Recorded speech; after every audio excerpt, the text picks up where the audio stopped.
Back. The chair recognizes the gentlewoman from Wisconsin, Ms. Moore, for 5 minutes. Thank you so much, Mr. Speaker. I rise today to state my strident opposition to H.R. 358, proposed by our colleague, Representative Pitts, which we will be considering later on today. H.R. 358 includes several truly unprecedented restrictions on abortion coverages which, by the way, our Supreme Court has determined that are rights of women, and it would limit access to abortion services for all women, regardless of their health status, economic circumstances, age, or any other considerations.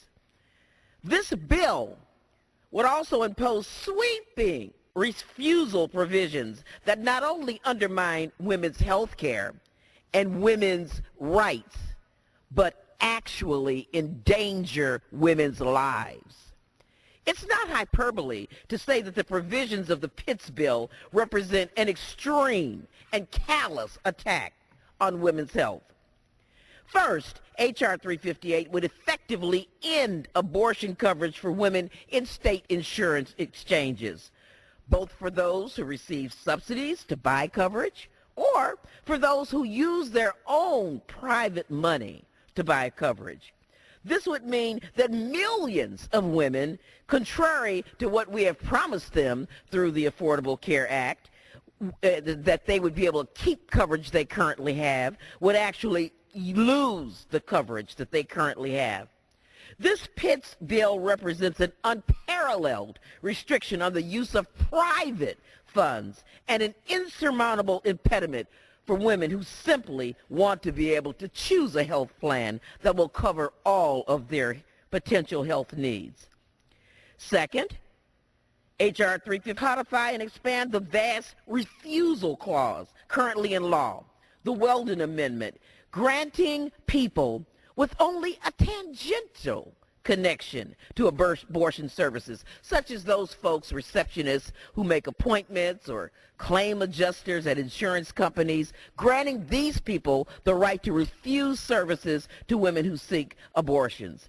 Not only that, but the Pitts bill would make it possible for states to pass a whole new slate of refusal laws that could allow insurers to opt out of covering not just abortion care, but birth control, screening and counseling for sexually transmitted diseases, mammograms, and much more. But the most shocking expansion of our refusal laws is the provision in H.R. 358 that would exempt hospitals from treating or referring women in case of emergency abortion care, even if women will die without it. Hospitals would no longer be forbidden for abandoning patients on the doorstep of emergency rooms and providing treatment to at least stabilize the medical condition of such patients. This provision heartlessly puts the preferences of hospitals above the lives of women. And finally, Mr. Speaker, H.R. 358 even establishes restrictions on people's ability to get information about their coverage options. The Pitts bill would prevent the federal government, states, or any other entity implementing the Affordable Care Act from requiring access to abortion services. This means, for example, that people may not get impartial or even accurate information from the patient navigators who are designated to help them choose coverage. The advocates at Planned Parenthood of Wisconsin sent me a story that truly encapsulates the emotion, the real-life consequences of what we're talking about today. This is Judy's story, not a woman who wanted an abortion so that her bikini line would not be ruined, but a woman whose mother had died when she was 4 years old. And her husband, she and her husband agonized about their decision, but her health was in jeopardy. And they knew that preserving her health and her life was the best choice for her family.